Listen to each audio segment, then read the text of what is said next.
ஜெய் சாய்ராம். ஜெய் குரு தேவதத்தா. ஸ்ரீ சாயி சத்குருவாணி. சீரடி சாய்பாபாவின் அருள்வாக்கு. 40. விஷயங்கள் விஷத்திற்கு சமமாகும். ஆனால் விஷயங்கள் மிகவும் சக்தி உள்ளது. விஷத்தை உண்டால் ஒரு முறையே மரணம் உண்டாகும். விஷயங்களால் ஜனன மரண சூழலில் சிக்கிக்கொள்கிறோம். விஷயங்களை அனுபவிப்பவர்கள் கீழ்மையை அடைவர். மானாபிமானங்கள் அழிந்து போகும்.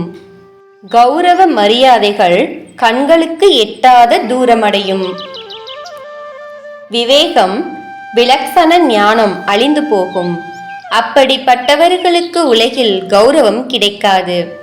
யார் நிரந்தரம் தேகானுபந்தம் கொண்டவரோ சம்சாரத்தை சொர்க்கமாக பாவிப்பார்களோ அவர்களுக்கு விஷய வாசனைகளின் பால் வியாமோகம் ஏற்படும்.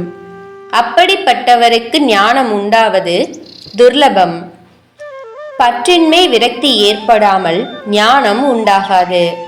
சம்சார சுகங்களின் பால் விரக்தி கொண்டவர்கள் விஷய வாசனை என்ற முட்களால் குத்தப்பட்டவர்கள் ஞானத்தை தேடிக்கொண்டு என்னிடம் வருகின்றனர். அவர்கள் என் வடிவத்தை தரிசிப்பதால் மட்டுமே சாந்தி அடைந்து எப்போதும் என்னிடமே பிரேமானுராகம் கொண்டு என்னையே சரணடைந்து விடுவார்கள். என் வார்த்தைகளின் மீது நம்பிக்கை வை. ஜெய் சாய்ராம். ஜெய் குரு தேவதத்தா.